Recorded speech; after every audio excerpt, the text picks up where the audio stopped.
આ વિડિયો ફક્ત મનોરંજન માટે જ છે।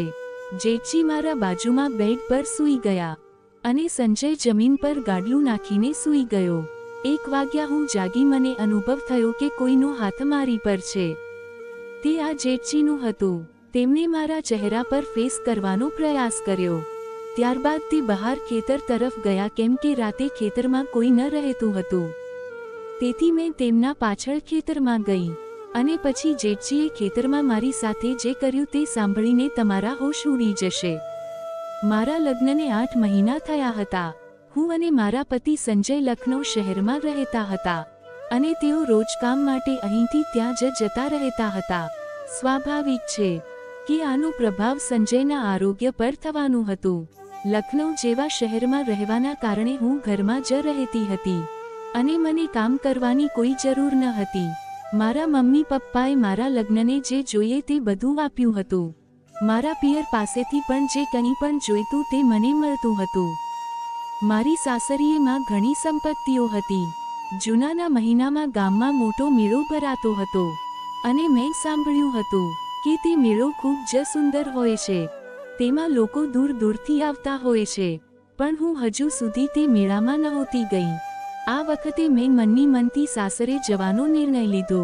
મારા સસરામાં મારા જેઠજી ગામમાં ખેતી કરતા હતા અને ઘરમાં જેઠાણીજી હતી, જે મારા આવવાના પહેલા આખા ઘરના કામકાજની જવાબદારીઓ સંભાળતી હતી। હું જોતી હતી કે તેઓ કામ કરી રહી હતી, પણ ક્યારેક તે મોં ફૂલાવીને લેતી હતી, જે મને દરરોજ જોવું સહન ન થતું। તેથી મેં જેઠજી સાથે ઘરના કામકાજ વિશે વાત કરી। મેં તેમને ઘરના કામ માટે એક બાઈ રાખવાની સલાહ આપી। જેઠજીએ સાંજે એક કામવાળી બાઈને બોલાવી લીધી। હવે મને અને જેઠાણીજીને ઘરના કામ કરવાની જરૂર નહોતી, પરંતુ પછી જેઠાણીજી જેઠજી પાસે જઈને મારી ફરિયાદ કરતા દેખાયા। તેઓ કહી રહી હતી, જ્યારે હું બીમાર હોય ત્યારે તમને બહારથી શાકભાજી પણ માંગવાનું માંગતા નથી અને મને સુખી સુખી જ બનાવી પડે છે, પણ તમારા નાના ભાઈની પત્ની થોડું કામ કરે તો તમે બાઈ લઈ આવો છો। જેઠજી આ જેઠાણીની વાત પર કોઈ જવાબ આપ્યો નહીં। થોડા દિવસ પછી જેઠાણી આંગણે સરકીને પડી અને તેમના પગમાં 30 દિવસ માટે પ્લાસ્ટર લાગી ગયું। હવે તેમને સંભાળવાની જરૂર હતી, તેથી ઘરમાં બાઈ હતી। સંજય લખનૌથી ગામમાં ભાભીને મળવા આવ્યો હતો અને મને સાથે લઈ જવાનું વિચારી રહ્યો હતો, પણ મને ગામના મેળો જોવા હતો અને તેના વિના હું ક્યારેય જવા તૈયાર નહોતી। જ્યારે હું સાસરે આવી ત્યારે હું રોજ જેઠાણીજીને ખેતરોમાં જતા જોઈ રહી હતી। તેઓ મને ખૂબ જ સારા લાગતા હતા। તેમને જોઈને મને પણ ખેતરમાં જવાનું મન થતું હતું। એક દિવસ હું તેમના સાથે ખેતરમાં જવા માટે ગઈ।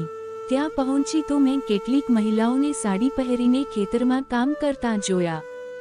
મને શહેરના કપડાં પહેરવાની આદત હતી। જેઠજીએ મારા કપડાં વિશે કંઈ નહોતું કહ્યું। તેઓ મને તેમ જ રહેવા દેતા હતા। મેં કેટલીક મહિલાઓને કામ પર ધ્યાન આપ્યું અને થોડીવાર પછી મેં પણ તેમના છોડ રોપવાનું શરૂ કર્યા। છોડ રોપતા રોપતા મેં એક લાઈન પૂર્ણ કરી। જેમ જેમ મારી લાઈન પૂરી થતી તે વખતે મને ખબર પણ ન પડી ગઈ। જેઠજી મારી પાછળ ઊભા હતા। જ્યારે મેં છેલ્લી લાઈનમાં છોડ રોપ્યા ત્યારે હું સીધી જેઠજી સાથે અથડાઈ ગઈ। મને ખબર નહોતી કે તેઓ ક્યારેક મારા પાછળ આવ્યા।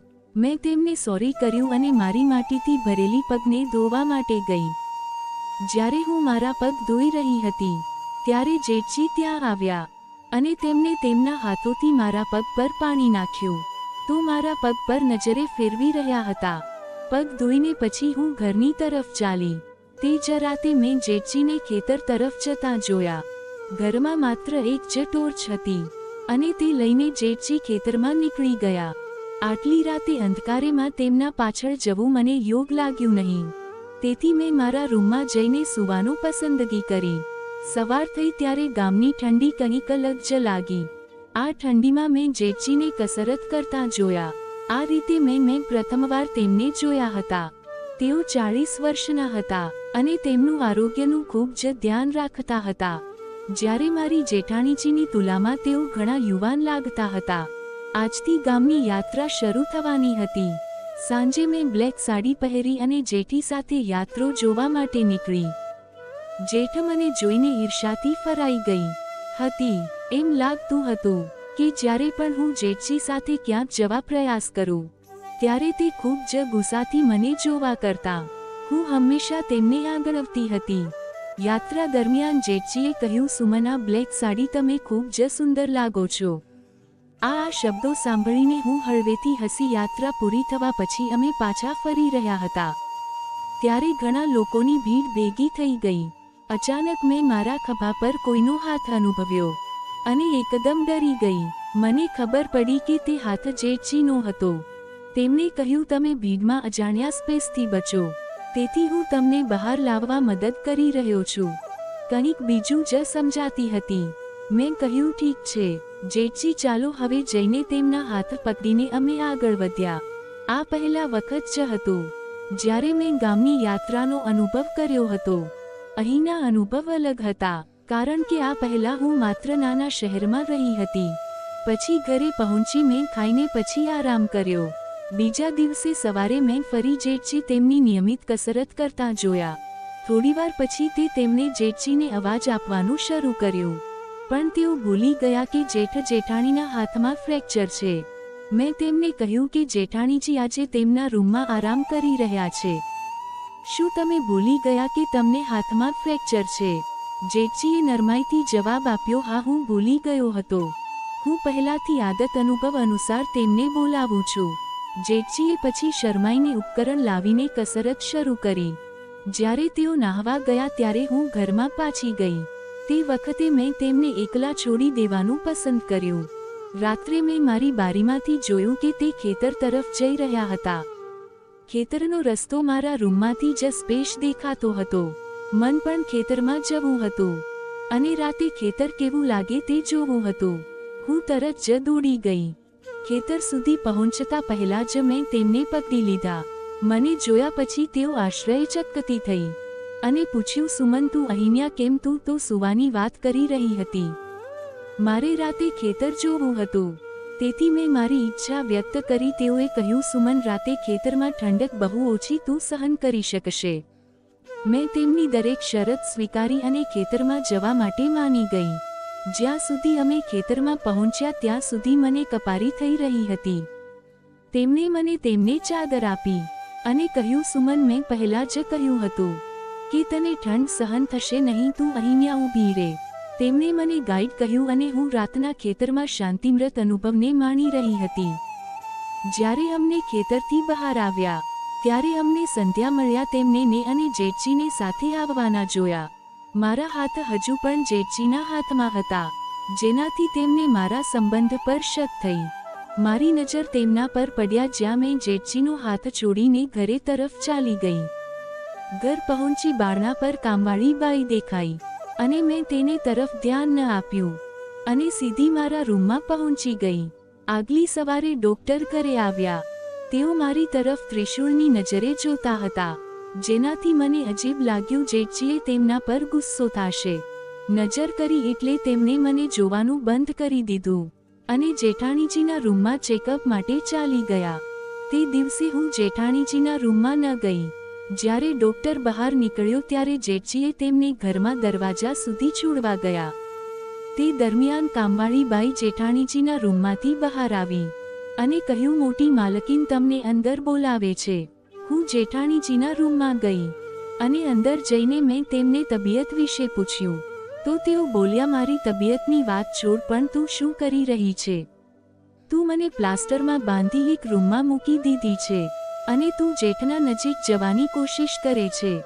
મારા પર એવા તોફાની આરોપ હતા અને આચરણ થયું. જેઠાણીજી કહેતા રહેતા, સુમન, તું જેઠજીને સામાન માણસ ન સમજેશ તો તે એકવાર ગુસ્સે થશે તો ખરાબ થશે.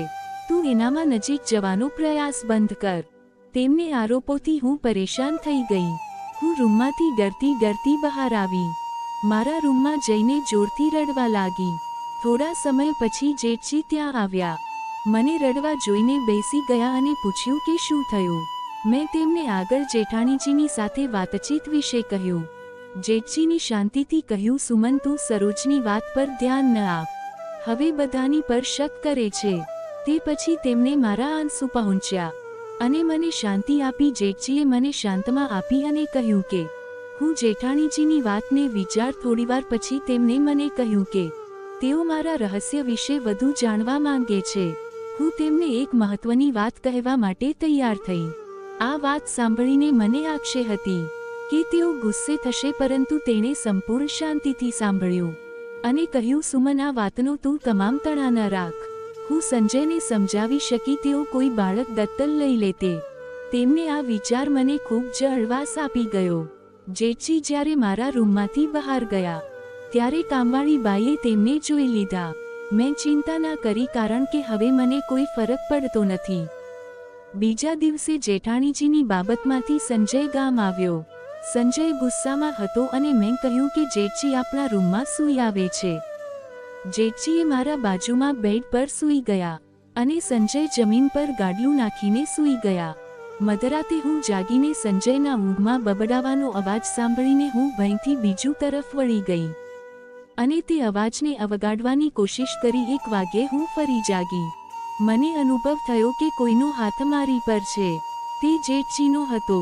તેમણે મારા ચહેરા પર ફેસ કરવાનો પ્રયાસ કર્યો, પણ થોડા સમય પછી તેઓ બહાર ચાલ્યા ગયા.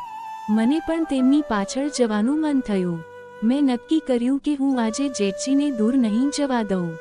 જેઠજી ખેતર તરફ જઈ રહ્યા હતા. મેં છુપાઈને તેમના પાછળ જવાનું શરૂ કર્યું.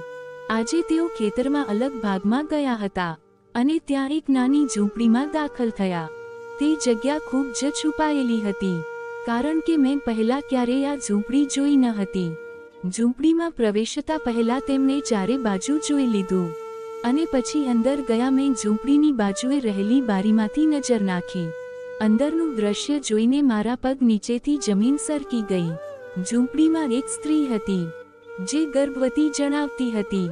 જેઠજીએ મને રમણ ડોક્ટર ત્યાં ઉપસ્થિત હતા. જેઠજીએ કહ્યું, આજથી તેની સારી સારવાર શરૂ થશે. બાળક સલામત રહેવું જોઈએ, બીજામાં બહાર રાહ જોઈ રહી હશે. તે સાંભળીને તે સ્ત્રી બૂમો પાડીને બોલી, મારા બાળકને મારાથી દૂર ના કરો, મને અહીંયાથી છોડી દો. જેઠજીએ જવાબ આપ્યો, જ્યારે તું આ બાળકને જન્મ આપશે ત્યારે હું તને અહીંયાથી છોડી દઈશ. તેમની આ વાતો સાંભળીને હું ડરી ગઈ અને અચાનક બૂમો પાડીમાં મારો અવાજ સાંભળીને જેઠજી અને રમણ ડોક્ટર બંને બહાર આવ્યા. મને જોઈને તેઓ ચોંકી ગયા. હું તેમનો ધક્કો મારીને ઝૂંપડીમાંથી અંદર ઘૂસી ગઈ. જેઠજી, આ બધું શું છે?